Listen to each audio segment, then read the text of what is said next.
We'll go ahead and bring on today's first guest. That is Mr. Brian Blessing from Sportsbook Radio out in Las Vegas. Brian, how's it going today, man? Hello, Adam. How you doing, sir? I'm doing well. Hope you're having a good day out there in what I assume is sunny and beautiful Las Vegas. And let's go ahead and talk some NFL here for Week 16. Now, one of the things that stands out to me here about this week, Brian, and maybe this has something to do with the overall outlook of the league and the timing of the season, no games below 3.5-point favorites here. Really not something we're used to seeing in the NFL. No, it's bizarre. And the favorites actually, won last week pretty much every game. Straight up, the favorites got the job done, not necessarily covering the number. But you look at some of these scenarios where you're scoreboard watching, and the most simplistic thing is do what you do, take care of yourself. But it may not be quite that simple because there are teams and there are ridiculous Rubik's Cube combinations out there that some teams need to get in, but we've seen stranger things when we get to Week 17.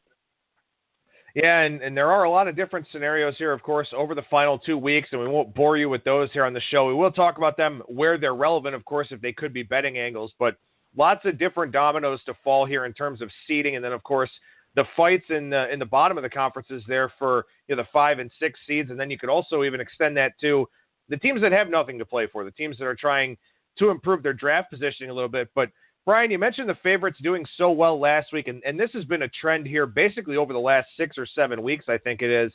Favorites are just hammering it this year. That's not really something that we're used to. I mean, a lot of times guys with a sharper mindset like to look for those underdogs, specifically those ugly ones. It's been all chalk this year, it feels like. Well, I think it's pretty apparent the disparity between the good teams and the bad teams is pretty high. If you want to talk about the quality of the product, maybe that's kind of where it rears its head. You do go to the bottom now. You see San Fran at 4-10, but this is not a 4-10 football team with Garoppolo running the show.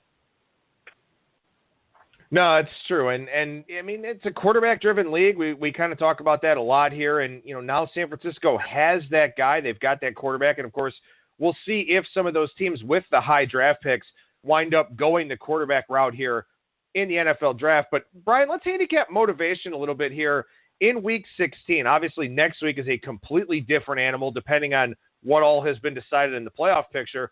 But as far as Week 16 goes, I think there are two very different schools of thought. Some people will say, well, all these guys are professionals. They're all going to show up and play.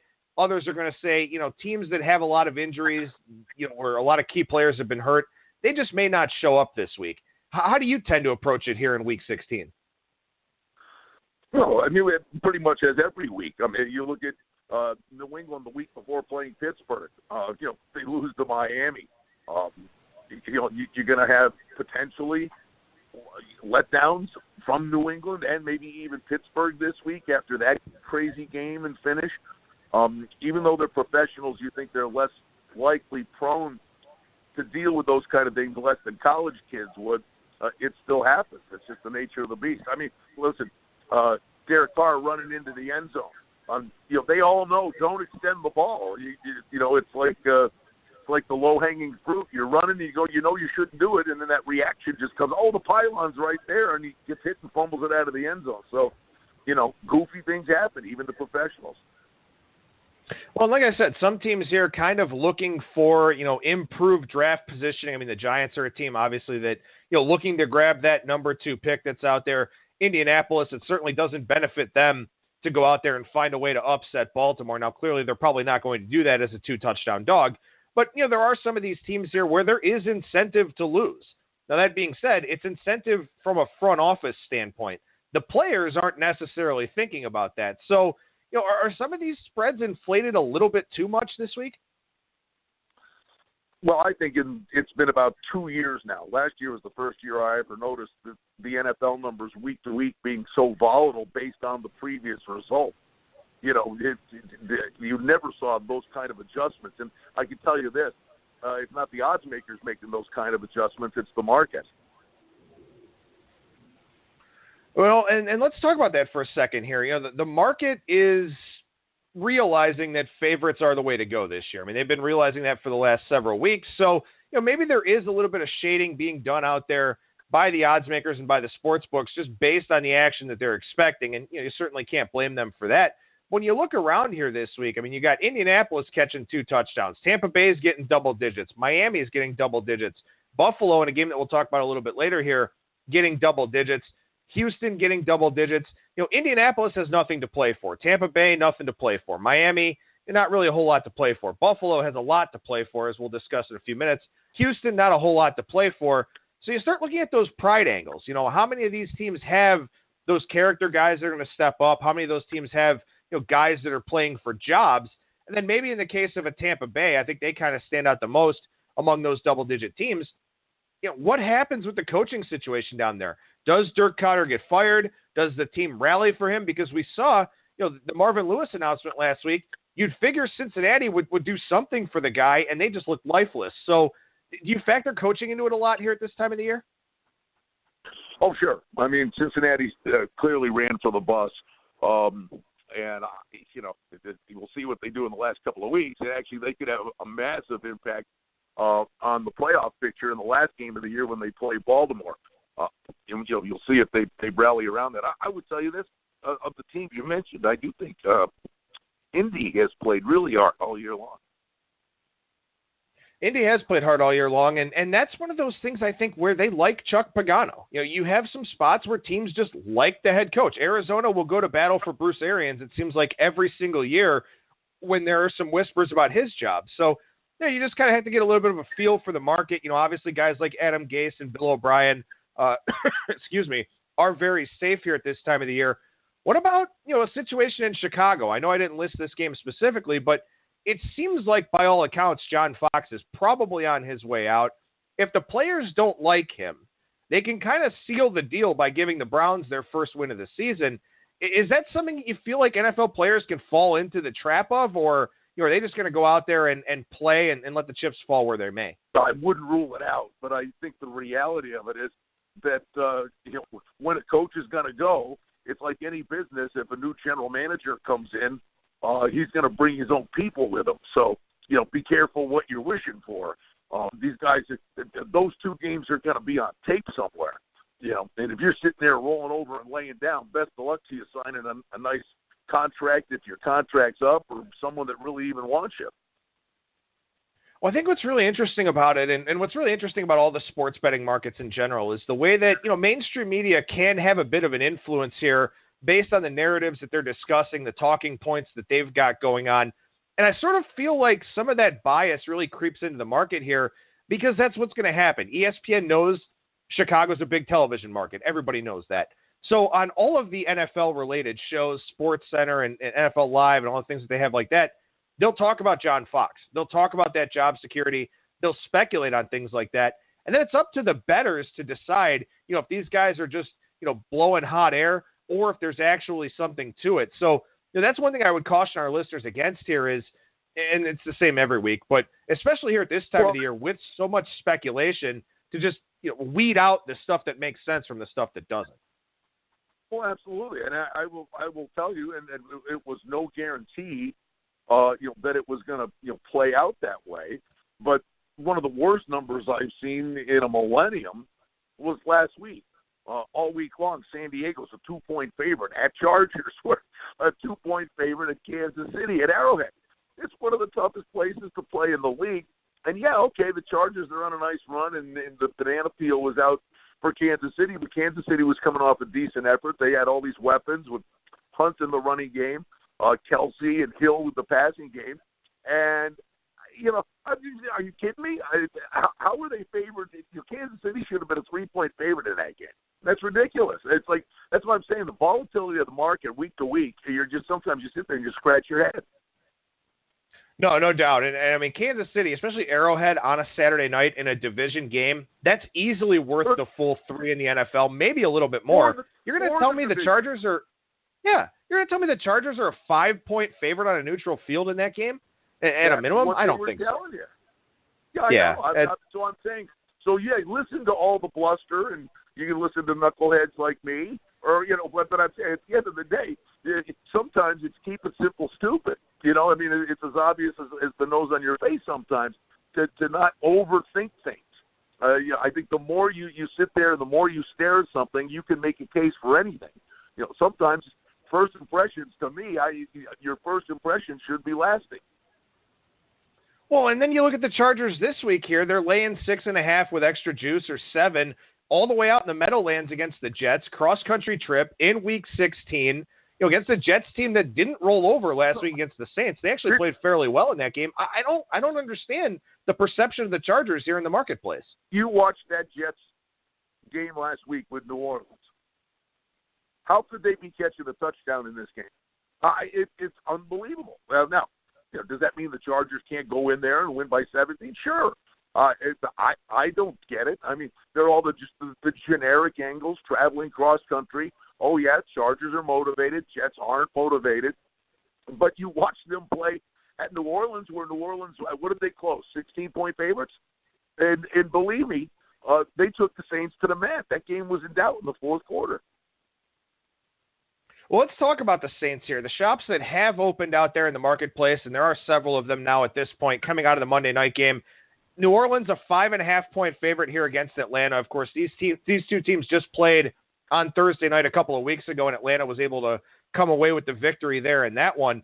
So for Atlanta here, I mean, they did what they needed to do last night. It wasn't pretty, but it didn't really matter. They're not out there for style points because this isn't college football and this isn't the college football playoff. Well, what do you think about this rematch here so close together when these two teams just played a couple of weeks ago? I will tell you that this number absolutely mirrors what we just saw a couple of weeks ago. Forever and a day, kind of like this, what I'm going to say, and that's forever. Baltimore and Pittsburgh, the home team, you hang the game 3, and the game fell 3, one way or the other. The home team or the road team would win by 3. Well, a few weeks back, there's Pittsburgh 5.5 against Baltimore. It's a game that goes right to the wire, and I think this is the exact same thing. When these two teams play, it generally is who has the football last wins. And, I think that's an inflated number.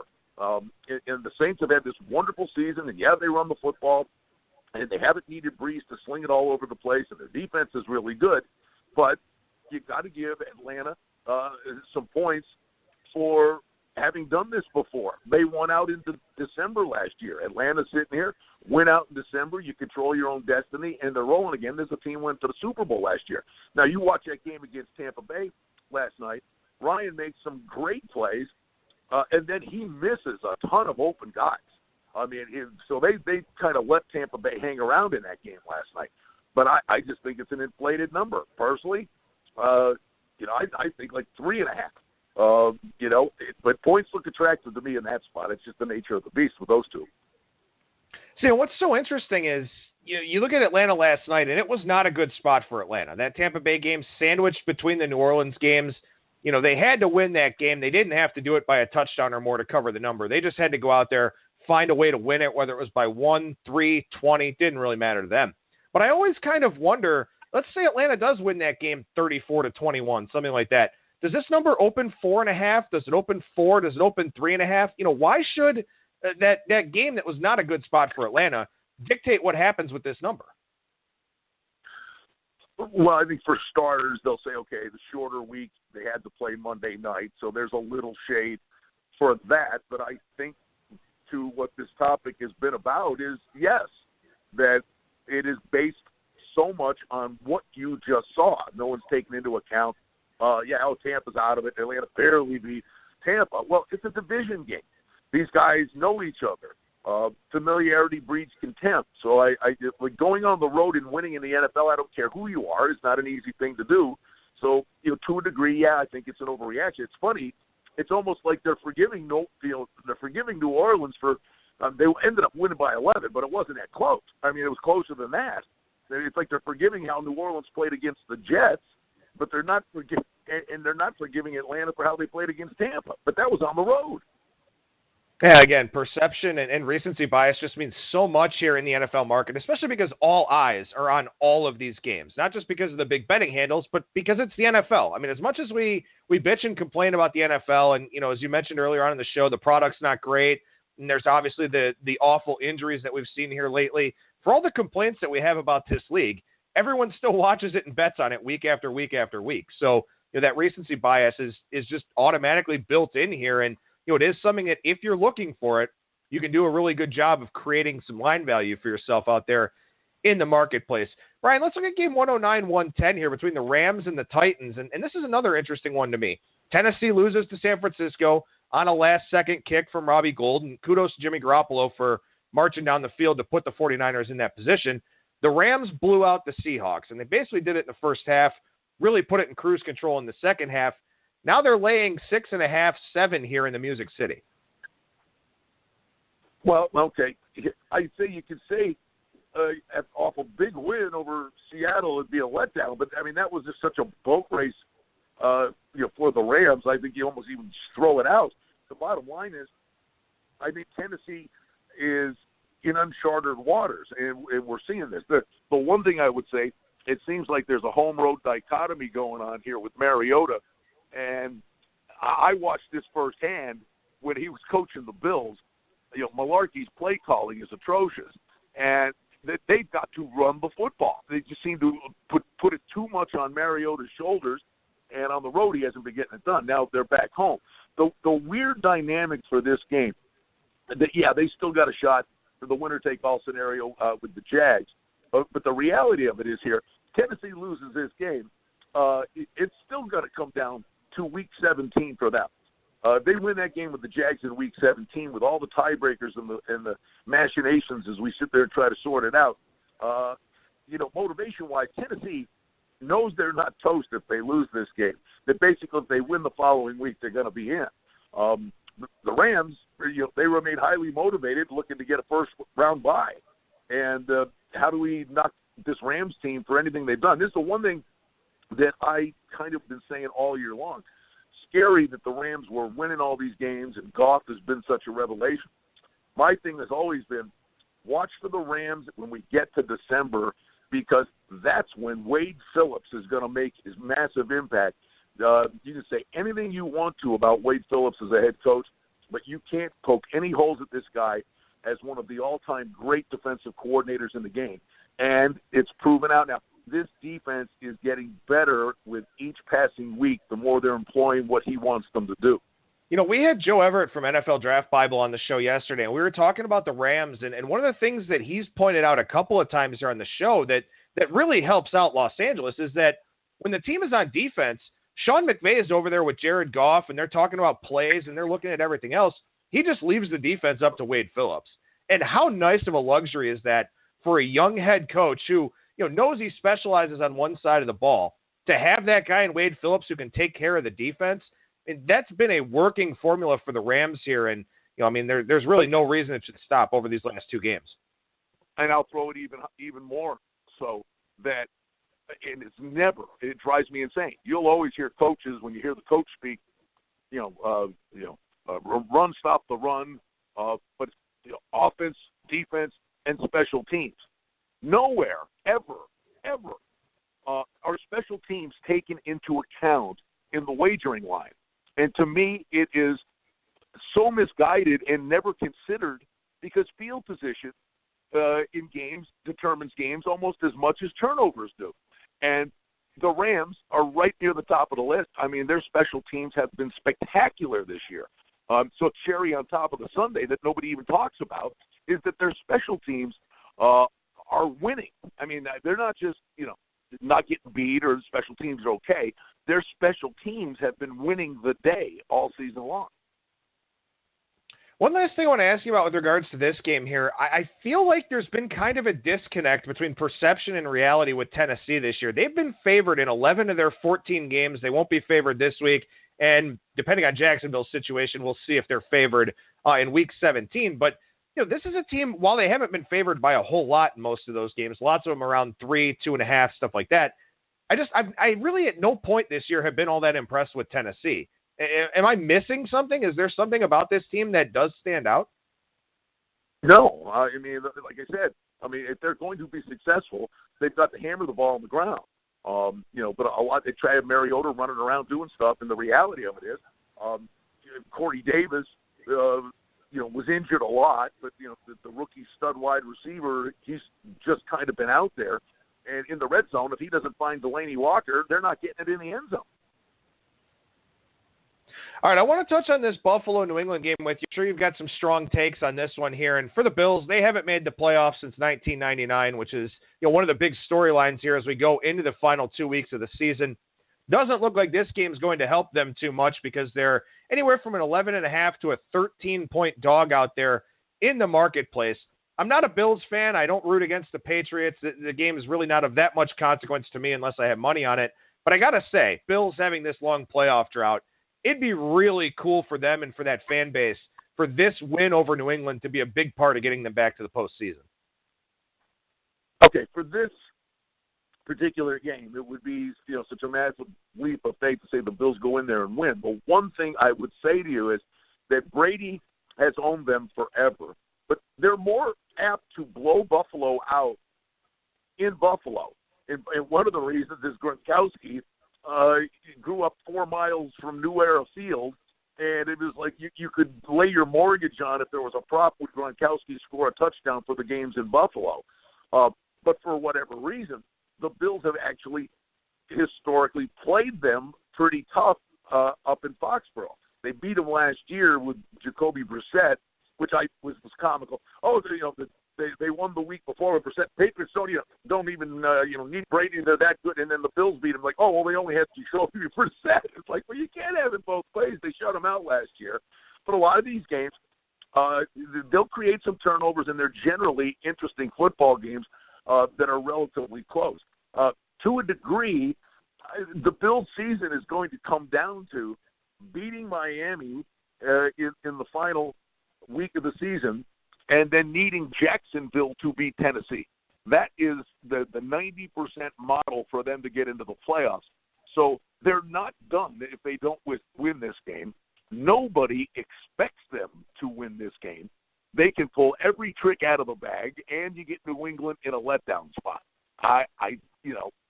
Double digits in the NFL is a tough thing at this late date. After New England went through what they went through last week, I think you actually have to take a long, hard look at the points here. Well, and I know you're kind of rooting for the Buffalo side as well, spending a lot of time there in your lifetime. I do, yes, I am. So full disclosure, I'm not saying they're walking in there winning a game. I'm not about to lay 12, 13 points with New England in this spot. New England needs to win the game, get on with their lives. 2 games at Gillette Field and go to the Super Bowl again. But knowing that they're not done, I think that it really comes down to the last game of the year. I don't know. The one thing I'll say is Buffalo's defense fell asleep for a 3 or 4 week stretch in the middle of the season. But remember the quick start they had. This defense does create turnovers. And the other thing, I mean, they are human beings. They are bitter still about what Gronkowski did to Trey White, who by the way, should be a mortal lock to be the defensive rookie of the year in the NFL. I mean, it's been addition by subtraction. Let New England pay $13 million for Stephen Gilmore, and this White kid has been their best defensive player as a rookie. He should be the defensive rookie of the year.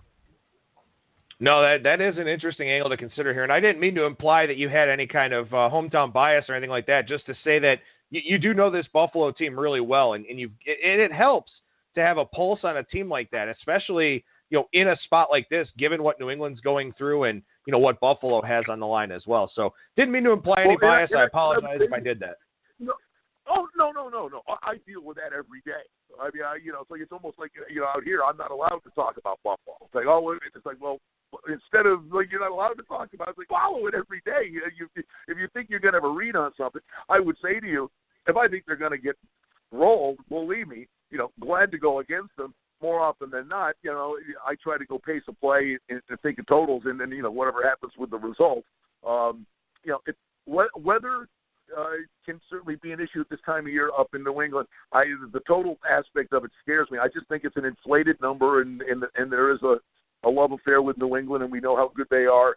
But in terms of them needing the game, I think there is a potential for a mini letdown for New England in this spot. And the Bills know this is a free roll for them. I mean, no one's expecting them. So I think they'll play loose in this game. Well, as I mentioned at the top of the segment, Brian Blessing from Sportsbook Radio. How can people give that a listen, Brian? AM 1400 KSHP, KSHP.com. And the shows are all live and archived at sportsbookradio.com. And hockey fans, we have a daily hockey show. It's called Vegas Hockey Hotline. Yesterday we had George McPhee on, the general manager of the Golden Knights, and that shows up on sportsbookradio.com. Really interesting comments from McPhee with this team, shocking a lot of people. And the reality of it is, it's going to be one of the most polarizing stories in the second half of the season with the unrestricted free agency has, and the thought process of, do I keep these guys or do I make the deals? And I think he has to make the deals. You don't let high-end UFAs walk out the door for nothing. But it's a little PR move that's tougher for the GM when you're winning all these games and people are going bananas, but this guy's got a big focus for the future. No, that's a really excellent point, because if you can get draft picks and build up depth and build up that franchise and system from top to bottom, how do you pass on it? So that is a good for you get all whipped up about what's going on now, and they should. Everybody around here should love everything tonight. You got the best team in the league against the team that's tied for first in the West against Tampa. It's a great game. Love it. Enjoy every moment of it. But no, at the end of the year, those UFAs, he's going to keep, and they're already stockpiled with draft picks coming up down the road. This team is in position. This is all bells and whistles right now. But this team is really sitting in a spot where they can become a dominant team for 6, 7, 8 years if he plays these cards right. Well, make sure that you check that out on Vegas Hockey Hotline, and then you can also follow Brian on Twitter at Brian Blessing. Brian, appreciate your time. Thank you so much for the great insights here today, man, and we'll talk to you again soon. Hey, Adam, Merry Christmas. Happy holidays to everybody. Thank you. A lot of fun. Yeah, Merry Christmas. Happy holidays to you as well, Brian.